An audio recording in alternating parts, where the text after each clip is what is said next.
할렐루야. 더운 날씨에 어떻게 하루하루 잘 지내고 있는지요? 잠은 제대로 주무시고 있는지요? 날씨가 덥다 보니 더운 나라에 사는 분들이 존경스럽다라는 생각을 가지게 됩니다. 지난 주간에 한 번은 밤새 잠을 자지 못했어요. 그래서 밤늦게 뒤척이다가 잠깐 잠이 들었는데 눈을 뜨니까 해가 충천에 떴습니다. 어젯밤에 잠자리에 들면서 혹시 아침에 눈을 주일날 떴는데 해가 충천에 뜨면 어떡하나 약간 불안한 마음을 가지고 잠자리에 들었습니다. 세상에서 제일 좋은 것이 무엇입니까? 세상에서 제일 좋은 것이 뭐니 해도 머니가 아니겠습니까? 영어로 하면 머니, 한국말로 하면 돈이라고 합니다. 아무래도 세상에서 제일 좋은 것이 돈이 아닌가 싶습니다. 돈이 있으면 먹고 싶은 것도 마음 놓고 사 먹을 수 있고, 사고 싶은 거 살 수 있고, 그리고 입고 싶은 것도 마음 놓고 사서 입을 수가 있습니다. 그래서 돈이 좀 많았으면 좋겠습니다.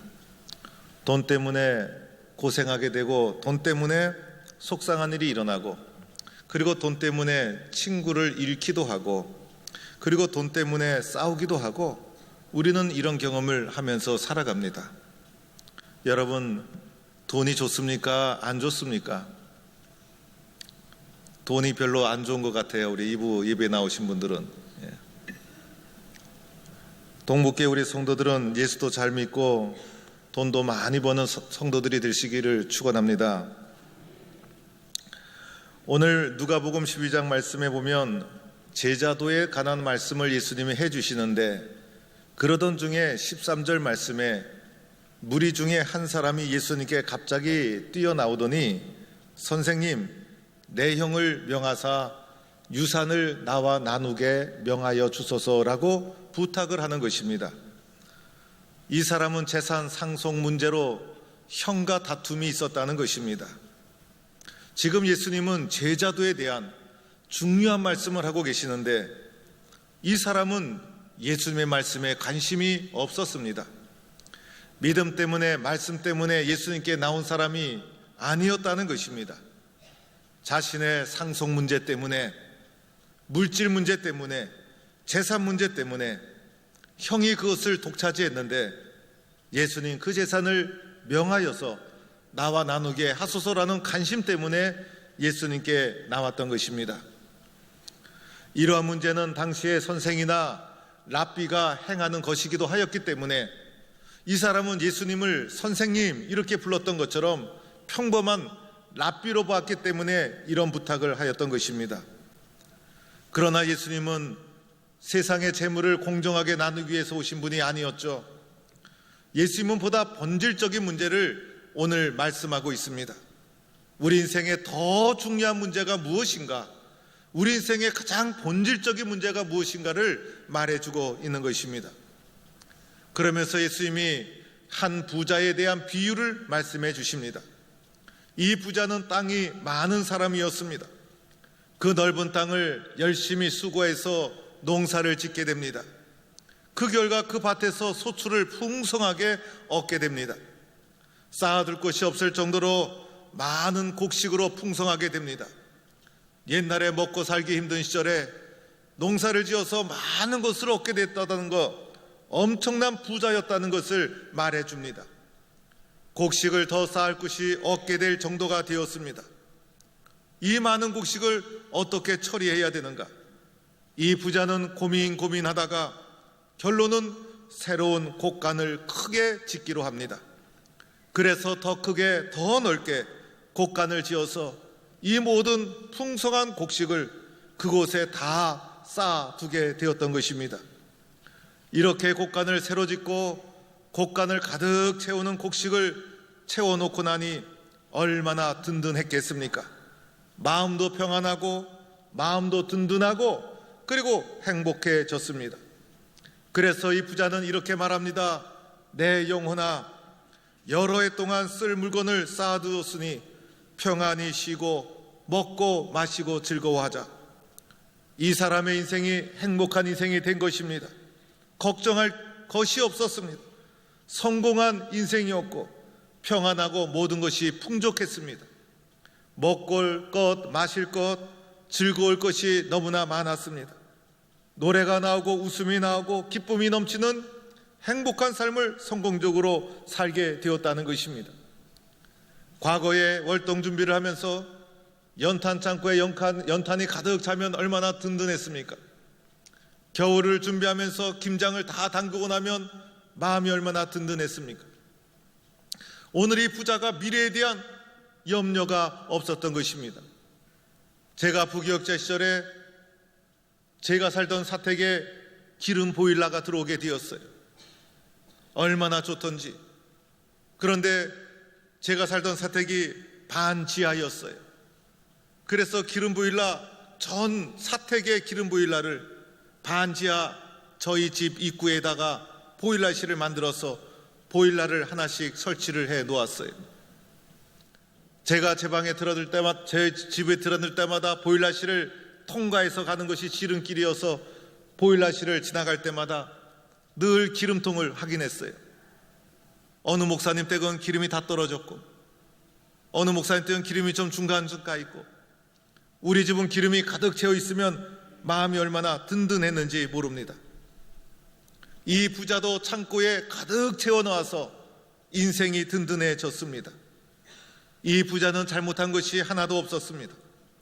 부지런한 사람이었습니다. 불의한 방법으로 재물을 모은 것도 아니었습니다. 게으른 사람보다 훨씬 나은 사람이었습니다. 합리적인 사람이었고 계획적인 사람이었습니다. 미래를 준비하는 사람이었고 자신의 삶을 책임 있게 잘 챙기는 사람이었습니다. 그런데 예수님이 이 부자에게 무엇라고 말합니까? 예수님의 판단, 예수님의 결정이 중요한 것 아닙니까? 예수님이 이 부자에게 어리석은 자여라고 부르고 있는 것입니다. 어리석은 자라는 것은 바보라는 것입니다. 이 부자를 어리석은 자여, 바보 같은 자여, 예수님이 이렇게 부르고 있다는 것입니다. 이 말씀이 당황스럽지 않습니까? 예수님의 이런 판단과 규정이 놀랍지 않습니까? 오늘 이 사람을 칭찬해 주어야 마땅하지 않습니까? 이 사람이 잘못한 것이 없었습니다. 그런데 예수님은 이 사람을 어리석은 자, 부자라고 규정하고 있더라는 것입니다. 예수님의 이러한 선포 앞에 우리는 당황스럽게 됩니다. 왜냐하면 우리 모두도 이 부자처럼 인생을 달려가고 있기 때문인 것입니다. 열심히 일해서 부지런히 많은 것을 벌고 많은 것을 얻기 위해서 살아갑니다. 좀 더 풍족한 삶을 살기 위해서 우리는 인생을 달려갑니다. 우리의 삶에서 물질을 얻는 것이 얼마나 중요합니까? 우리의 인생의 목적이 물질을 더 얻는 것이 아닐까요?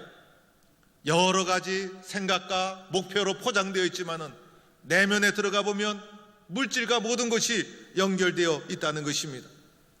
더 큰 곳간을 짓기 위해서 열심히 살아갑니다. 더 큰 곳간을 짓는 것이 우리의 인생의 목적입니다. 곳간이 든든하게 채워져야 더 큰 곳간을 지어야 평안하고 행복하고 든든할 수 있다고 생각합니다. 우리에게는 많은 것이 있음에도 불구하고 더 많은 물질을 쫓아 살아갑니다. 심지어는 우리의 인생의 평안함, 영혼의 평안함도 여기에서 온다고 생각합니다. 대부분의 사람이 이렇게 생각합니다. 그런데 예수님은 이러한 사람을 어리석은 사람, 이런 사람을 바보 같은 사람, 이렇게 규정하고 있다는 것입니다. 그러면서 예수님 하신 말씀이 있었습니다. 오늘 밤에 내 영혼을 도로 찾으리니 그러면 내 준비한 것이 누구의 것이 되겠느냐라는 예수님의 말씀이었습니다. 오늘 밤이라는 것은 종말적인 상황을 염두에 두고 있는 것이에요. 우리의 삶은 영원히 보장된 것이 아니죠. 오늘 밤 갑자기 주님께서 거두어가시면 어떡하겠습니까? 우리의 수명, 우리의 인생은 내가 생각한 대로 되는 것이 아닌 것이죠. 어느 날 갑자기 죽음이 우리에게 찾아올 수도 있는 것입니다. 제가 아는 집사님 한 분은 유도대학 1기 졸업생이었어요. 그것을 자랑스럽게 여겼어요. 덩치도 컸어요. 유도 출신 선수였어요. 이분이 자신의 건강, 자신의 힘을 언제나 자랑을 했어요. 그런데 이분이 머리를 감다가 혈압으로 쓰러져서 병원에 실려가서 유언 하나 남기지 못하고 그만 돌아가시고 말았어요. 어느 30대 집사님은 휴가를 갈 때 고속도로 터미널에서 이 톨게이트에서 줄을 서 있다가 옆 서선에 목사님과 눈이 마주쳤어요. 문을 열고 목사님이 어디 가노 물어보니 휴가 갑니다. 목사님 잘 다녀오겠습니다. 그게 마지막이었어요. 휴가 가서 졸음운전하다가 교통사고로 온 가족이 죽고 말았어요. 우리의 인생은 알 수가 없는 거예요. 갑자기 어느 날 오늘 밤 내일 다시 눈 뜬다고 보장할 수 있습니까? 아무도 모르는 것입니다. 오늘 밤에 내 영혼이, 우리의 영혼이 있다는 거예요. 육신보다 더 중요한 영혼이 있다는 거예요. 육신보다 더 소중한 영혼과 생명이 있다는 사실이에요. 오늘 밤 내 영혼을 도로 찾으리니, 도로 찾으리라는 무슨 말씀입니까? 예수님이 주셨다는 거예요. 영혼의 주인이 따로 있다는 거예요. 우리는 내 인생의 주인 나라고 생각해요. 내 인생을 내가 결정한다 생각해요. 내가 주인이라는 착각 속에 살아갑니다. 그런데 예수님, 성경은 뭐라고 말합니까? 내 영혼의 주인이 따로 있다는 거예요. 그분이 주셨다는 거예요. 그분이 바로 하나님이시라는 거예요. 내 영혼을 내 마음대로 할 수가 없는 것이죠. 주님이 주시면 사는 것이고 코도 가시면 할 수 없는 거예요. 그 주님이 도로 찾으시면 어떡하겠느냐? 갑자기 오늘 밤 주인이 내 영혼을 도로 찾아가면 어떻게 하겠느냐? 여러분, 오늘의 부자의 문제가 무엇이었습니까? 먼저는 자기만을 생각하는 사람이었어요. 자기밖에 모르는 사람이었어요. 그 많은 곡식을 가지고 이웃이라는 개념을 생각하지 못했어요. 나만을 위해서 자기의 창고만을 크게 짓는 것에 관심 있는 사람이었어요. 자기만을 생각하는 이기적인 사람이었다는 거예요. 이 사람이 부지런하고 근면하고 성실하고 많은 부를 축적했어도 문제는 무엇이었습니까? 자기만을 아는 이기적인 사람이었다는 거예요. 또 하나 이 사람의 문제는 영혼의 소중함을 알지 못했죠. 육신보다 더 소중한 영혼의 소중함, 그 영혼을 주신 분이 있다는 것을 알지 못했어요. 내 영혼, 내 생명을 결정하시는 살아계신 하나님이 계시다는 영혼의 진짜 주인을 알지 못했다는 것이에요. 또 하나 문제점이 무엇이었습니까? 이 사람을 이렇게 살아가도록 만든 근본적인 문제가 있었죠. 탐심의 문제, 내 마음속에 흐르고 있는 이기적인 탐심의 문제. 여러분, 예수님께서 말씀하시죠. 상과 탐심을 물리치라. 탐심을 물리쳐라. 이 탐심을 물리쳐야 한다는 것이에요. 모든 것은 탐심에서 온다는 거예요. 이 탐심의 결과 어떻게 생각합니까? 우리의 인생의 모든 것이 소유의 넉넉한 데서 온다라고 믿도록 만들어 준다는 것입니다. 우리 속에 흐르는 탐심은 바이러스와도 같아요. 기생충과도 같아요. 여기에 감염이 되고 나면 이것이 몸속에 파고들게 됩니다. 이 바이러스를 좀처럼 잡을 수가 없어요. 이 바이러스를 좀처럼 없앨 수가 없습니다. 우리 몸속에 자리를 잡고 점점 우리의 몸을 육신과 영혼과 마음을 감염시켜 나갑니다. 이 바이러스가 얼마나 강력한지 큰 항생제로도 통하지가 않아요. 감염 속도도 빠릅니다. 온 마음과 육신과 영혼을 감염시키게 됩니다.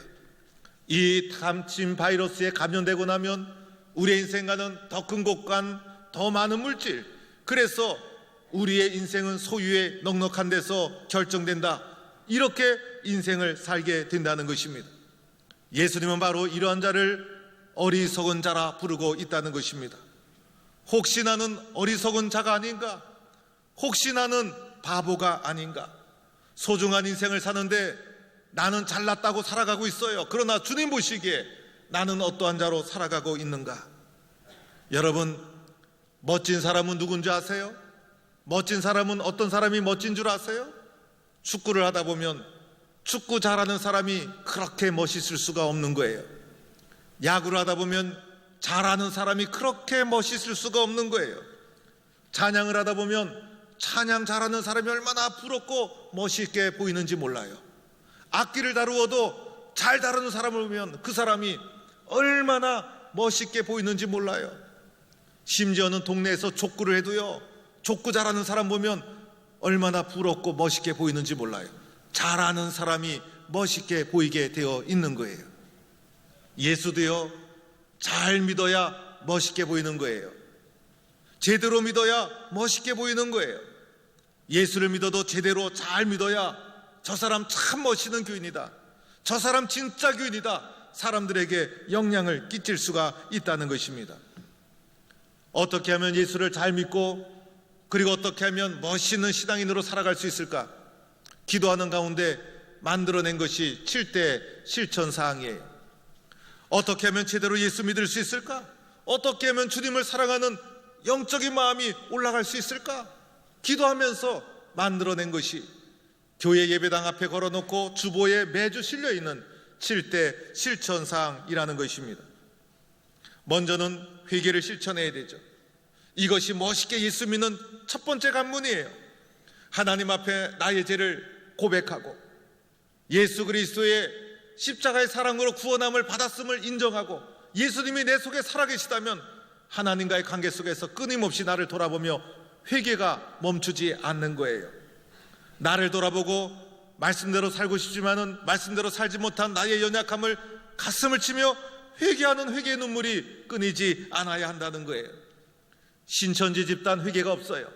또 어떤 집단은 구원받은 자가 무슨 회개를 하냐 이렇게 얘기하죠. 여러분, 그 속에는 교만이 있지 않습니까? 영적인 교만이 있는 것이고 예수 그리스도의 십자가의 구원에 대해서 정확히 알고 있지 못하는 영적 무지에서 그런 말이 나오고 있는 거예요. 예수님의 십자가의 사랑으로 구원을 받았다는 확신과 믿음이 있을수록, 예수님을 인격적으로 깊이 있게 체험했으면 체험할수록 나는 날마다 죽노라, 나는 죄인 중에 괴순이라라는 그 회개의 고백이 나날이 터져야 된다는 것입니다. 이 고백이 나와 예수님과의 관계를 새롭게 하는 것이죠. 이 고백이 나와 예수님과 관계를 더 튼튼하게 만들어 준다는 것입니다. 예배당에 와서도 제일 먼저 해야 될 것이 회개기도, 눈을 감고 기도하기 시작하면서 제일 먼저 해야 될 것이 회개기도, 하나님 앞에 나를 돌아보며 제일 먼저 해야 될 것이 회개기도, 이 회개기도가 마르지 아니하고 회개의 눈물이 끊임없이 흐르는 그 심령 속에 주님이 크게 역사하게 된다는 것입니다. 두 번째는 말씀을 잘 경청해야 되죠. 말씀 없는 그리스도인은 형식적인 그리스도인, 말씀 없는 그리스도인들은 능력 없는 그리스도인, 말씀 없는 그리스도인은 자기 습관적인 그리스도인이 되고 마는 거예요. 말씀을 잘 경청하고 어떻게 하든지 흡수하려고 그러고 말씀의 필요성을 인정하고, 하나님, 저에게는 하나님이 주시는 말씀이 필요합니다, 사모하는 심령으로 말씀을 받아들이고 적용하고 인정하고 믿고 신뢰하고 말씀 중심의 신앙의 길을 걸어가야 된다는 것입니다. 주여 종이 듣겠나이다 말씀하옵소서, 이것이 말씀 듣는 자의 태도라는 것입니다. 말씀이 내 속에 들어와서 살아 역사에서 능력이 되고 힘이 되고 그리고 용기가 나고 지혜가 나고 모든 삶의 중심에는 하나님의 말씀이 있어야 되는 거예요.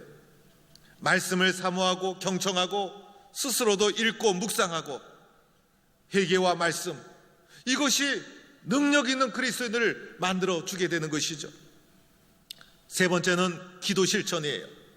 기도는 신앙인의 가장 첫 번째 신앙 활동, 그래서 예수 믿는 순간 예배보다 먼저 하게 되는 것이 기도예요.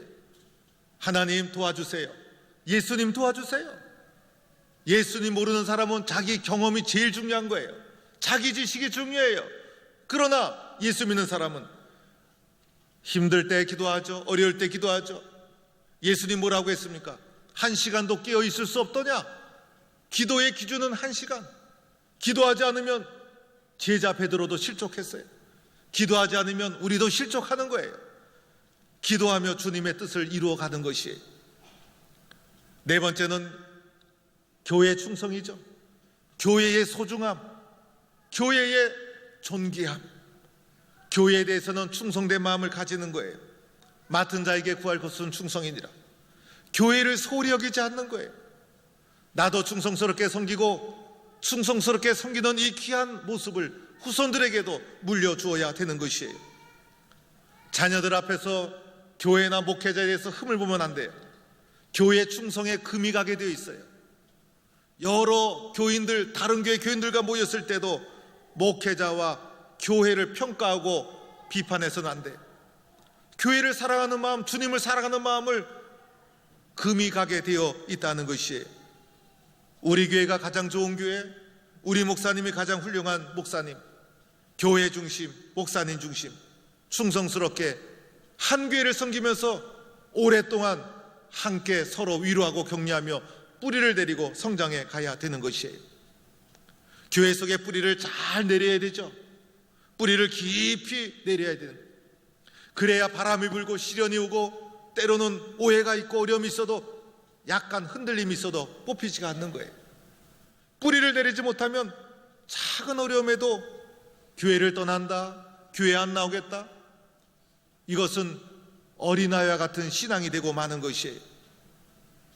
교회 중심의 신앙생활, 내가 섬기는 교회의 일생을 걸고 섬기는 아름다운 신앙의 길. 교회보다도 선교단체에 쫓아다니는 분들이 계세요. 몸은 여기 있는데 마음은 거기 가 있어요. 올바른 것이 아니죠. 교회 중심의 신앙생활, 이런 교회 중심의 신앙생활의 뿌리를 잘 내려야 성숙한 신앙인으로 쓰여질 수가 있다는 것입니다. 다섯 번째는 성도 사랑이죠. 내 몸처럼 사랑해라. 우리는 한 지체, 한 가족 아닙니까? 서로가 서로를 사랑하되 내 몸처럼 사랑한다면 이해하지 못할 것이 어디 있으며 용서하지 못할 것이 어디 있으며 도와주지 못할 것이 어디 있겠어요. 여섯 번째, 전도, 영혼사랑. 강건하여 내 집을 채우라. 강건한다는 것에 그 영혼을 향한 사랑이 있지 않습니까? 내가 믿는 복음에 대한 확신이 있지 않습니까? 전도는 저절로 되지 않죠. 사랑과 확신에서, 강건해서 주의 집을 채우라는 것입니다.